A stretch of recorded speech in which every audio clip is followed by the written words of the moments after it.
Hey, what's up, YouTube? What are we working on today in the shop? Well, I should be working on washing my hands. I've been outside working in the yard in my quest to clean up the horde. I'm throwing a lot of stuff away. Anyway, I sound like a broken record when it comes to that. One of the projects I need to clear off on my plate is this air rifle. And it's a Crosman 2200 Magnum, model 2200. Shoots a 22 caliber pellet. I bought this rifle new in 1980 or 1981. I was just a youngster. I don't even think I hit double digits yet when I bought this. I might have been 9 or 10. Saved up some paper route money, went down to the local Big Five, and plunked down some cash on the countertop and bought my first very own air rifle. And I've always been fascinated with the larger calibers, not the 177s, but the 22 cal, because I always felt that they packed quite a pretty good impact punch. I never was one of a hunter. I was always one for knocking down cans and poking holes in paper. And I used to take this up to the ranch as a kid. I'd be able to shoot this in my own backyard in the city limits where we grew up. And it's been a really fantastic firearm. It's not a firearm.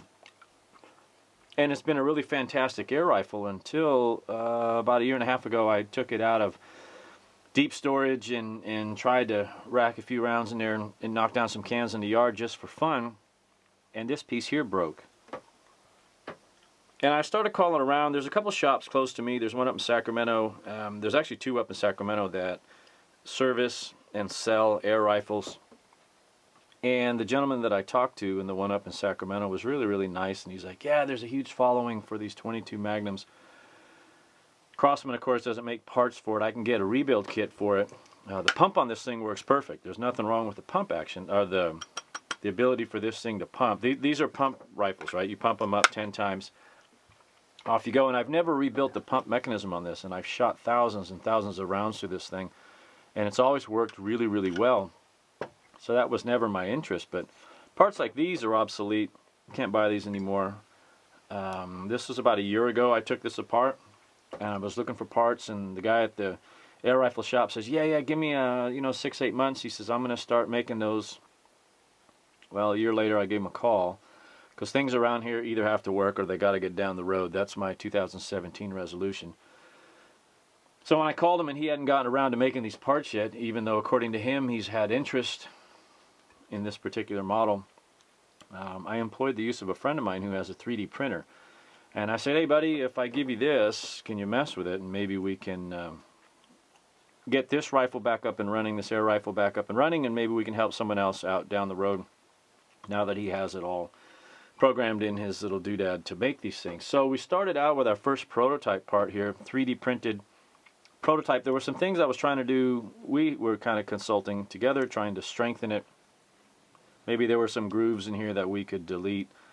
We see where the strain is here on the front. So we took the grooves out, thinking that they were structural. We made this shaft. This is the one that rams the pellet down the barrel, and then this expanded part here is what actually seals the air pressure, the back pressure when this thing fires. And well, lo and behold, it turned out that you need that groove, and he made one out of two different kinds of material. This one's a little more brittle. I don't know the names of the material. I'm not going to pretend that I do. That's what he does. So apparently it needed this groove, and so I stuck it in my XY, my crossvice slash benchtop milling machine, and I cut this 1/8 inch groove here, or 1/8 inch groove there to replicate this one. And of course I went too far, because it's hard to determine the depth of how far that little groove went. Anyway, so we're kind of in the R&D process. So this one doesn't work. This is too brittle a material. This one didn't work because I screwed that up. So he made some new ones here. We have everything but the little trap door, because this just doesn't seem to be practical having it built 3D printed. And all this trapdoor does is it closes off the pellet chamber. That's it. It's just cosmetic. There's no reason really to have that. And quite honestly, I don't think it would. I mean, we can print one with it. That's why I kept it, but we're not we're going to try it like this. So I'm going to put this thing back together and make sure I don't put the wrong pieces back in there. I'm going to use this one.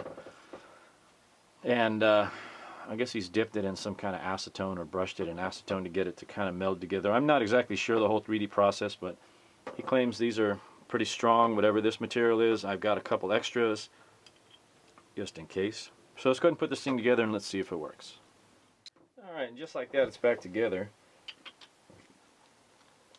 Prototype's over there. The OEM part I'm going to hold on to just for funsies. These are 2 replacements just for funsies.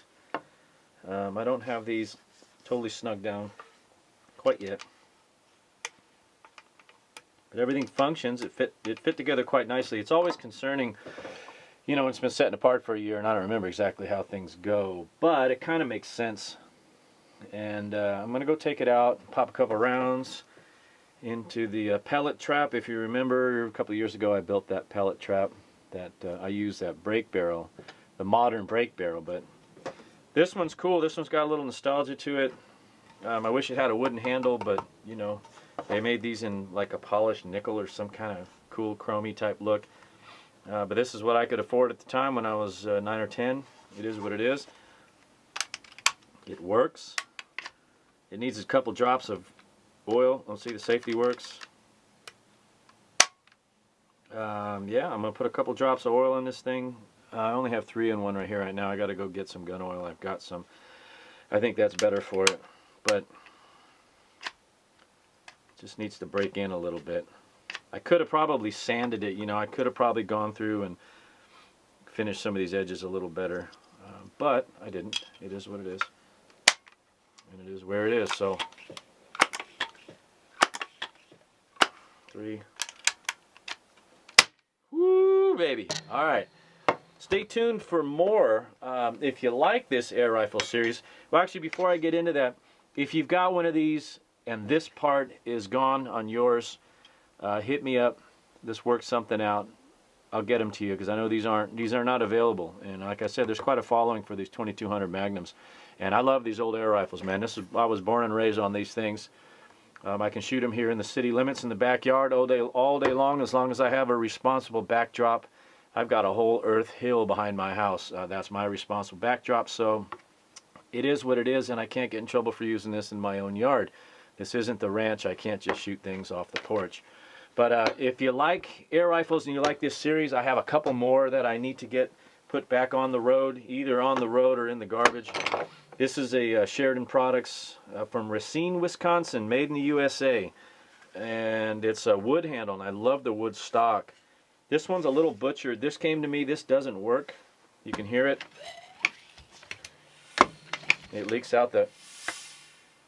this one needs a seal kit or something, but this one's pretty butchered. This came out of an estate.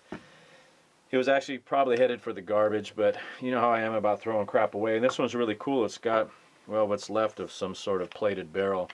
But they butchered it here because they put a different nut and bolt on the pump handle.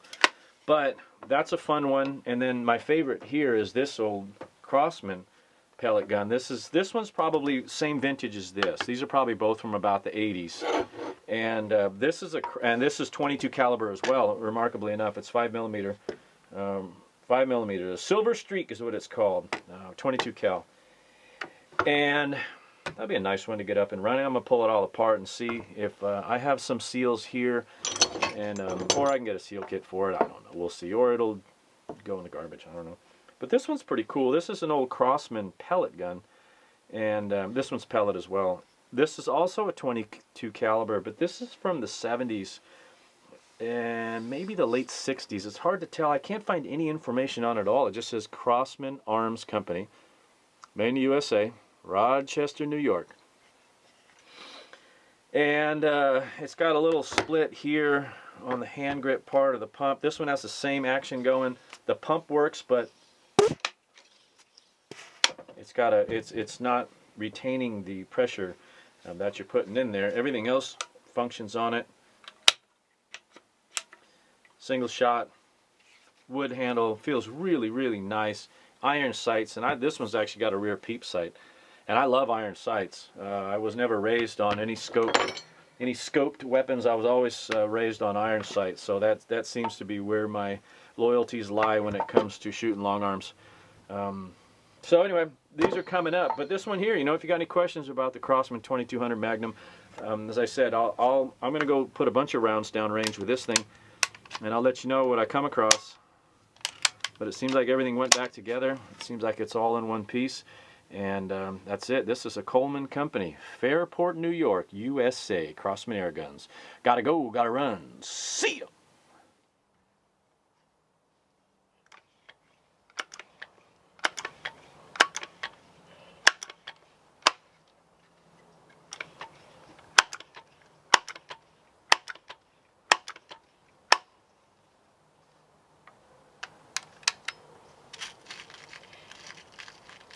Yeah.